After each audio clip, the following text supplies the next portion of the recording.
আমাদের সঙ্গে এই মুহূর্তে আছে বাংলাদেশ ক্রিকেটের জনপ্রিয় ক্রিকেটার নাসির হোসেন। দীর্ঘ সময় পর নিষেধাজ্ঞা কাটিয়ে আবারও জাতীয় দলে ফেরার একটা সম্ভাবনা তৈরি হয়েছে। সরাসরি কথা বলবো তার সাথে, নিষেধাজ্ঞার সময়টা আসলে কিভাবে কাটিয়েছে সেই বিষয়টা জানার চেষ্টা করব। নাসির ভাই, অনেক দিন পর একটা নিষেধাজ্ঞা কাটিয়ে উঠলেন, তো ওই সময়টা আসলে আপনার জীবনে কিভাবে কাটলো এবং কিভাবে ক্রিকেট নিয়ে মনোযোগ ছিলেন? না, 1.5 বছর আমি ঘুরছি ফিরছি, ফ্যামিলিরে সময় দিচ্ছি। আর খেলা প্রিমিয়ার লিগ যখন থেকে আমার সাসপেনশন উঠবে তার আগে 1-2 মাস প্র্যাকটিস করছি রংপুরে। তো খারাপ কাটেনি, বাট ক্রিকেটটা মিস করতেছিলাম।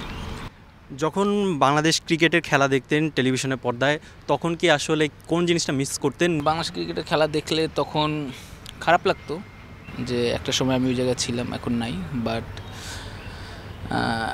এটাই কপাল, এটাই বাস্তবতা, এটাই মাইনে নিতে হবে। এখন খারাপ লাগে যখন বাংলাদেশ ক্রিকেট হারে, তখন তো অবশ্যই খারাপ লাগে। ডিপিএলে দারুণ একটা ইনিংস উপহার দিলেন দলকে। সব মিলিয়ে আসলে এরকম একটা ইনিংস কতটুকু প্রাপ্তি দেয়? না, অবশ্যই আপনি যেখানেই পারফর্ম করেন না কেন, আপনাকে অবশ্যই আপনার কনফিডেন্স লেভেল বাড়াবে এবং আপনাকে আপনার ভালো ফিল করাবে। অ্যাজ এ প্লেয়ার হিসেবে যারা বলার তারা যদি উইকেট পায়, ব্যাটসম্যান যারা যদি রান করে, তাদের এটার আলাদা একটা শান্তি। তো অবশ্যই ভালো লাগতেছে। জাতীয় দলে যদি আবার জায়গা ফিরে পান, সেক্ষেত্রে কোন পজিশনে এবং কি পারফর্ম করতে চান? জাতীয় দলে যদি আবার সুযোগ পাই তাহলে অবশ্যই ম্যাচ জেতার পিছনে অবদান রাখার চেষ্টা করবো, এটাই, আর এর বেশি কিছু না।